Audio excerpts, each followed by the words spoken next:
bilang pagdiriwang ng ika-20 taong anibersaryo ng GMH Microfinance Incorporated, ngayon po ay nagkaroon po tayo ng medical mission. Hindi lang po medical mission, kundi dental mission, optical mission at bloodletting.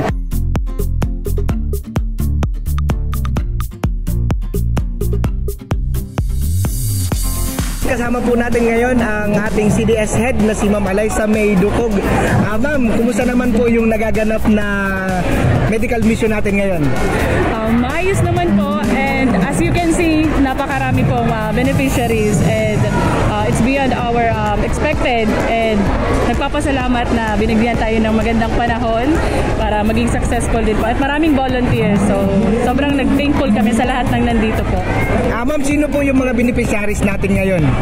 Mga clients po natin ito from Kamalig branch. Yan po. So actually halo-halo na po siya. Open na po siya. Hindi lang po exclusive sa clients, pa rin na rin po sa mga kamag-anak po nila and sa mga karatig na katabing barangay po ng Kutmon, kasama po dito sa ating beneficiaries.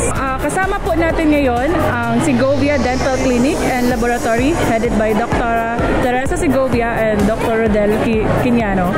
Then Bicol Regional Hospital and Medical Center, Philippine National Police Regional Office 5, and then Albay Provincial Health Office, Rural Health Unit Kamalig, and Blood Bank DOH Bicol Regional Blood Center, and Sangguniang Barangay of Kutmon headed by Honorable Denise Mesolania. Kasama po yung mga BHWs, BNS, and Barangay Tanod. Then GMH employees, kasama rin po natin ngayon. At syempre, ang mga kahangahangang blood donors at mga beneficiaries para sa ating programa po. Po yung inspiration ninyo, bakit natin ginagawa ang aktibidad na ito? Unang-una, bilang parte po ito ng celebration ng ika-20 taon ng anibersaryo ng GMH Microfinance Incorporated. And ang event nito or ang okasyong ito ay isang patunay ng ating ongoing commitment or dedikasyon sa paglilingkod po sa ating mga kasapi. Yun po.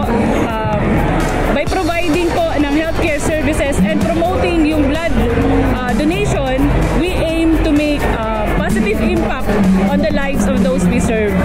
Yan po. And yun nga, isinasabuhay po natin yung motto ni GMH na kaagapay mo sa buhay.